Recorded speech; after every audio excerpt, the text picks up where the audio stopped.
Hello po, magandang araw naman po sa ating lahat. Ayan, Operation Linis na naman tenga po tayo ngayon.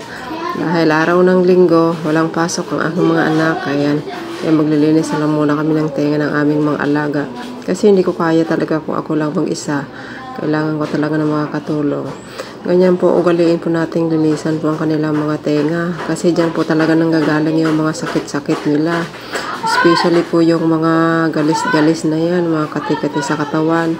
Sa air mites po yan ang reason kung bakit nagkakaroon ng sakit yung mga alaga natin.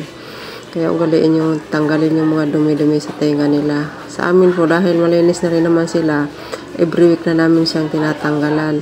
Kung naalala niyo po noon sa city na hindi gumagaling yung mata niya, sa air mites lang pala yun. Kasi umpisa nung nalinisan namin siya, bigla na lang nawala yung sa mata niya, bigla na lang siyang dumilat. Unti-unti siyang dumilat. Ganun po ang nangyari sa kanya. Kaya pananatilihin po natin malinis sila. Ayan po, maraming salamat po sa panonood.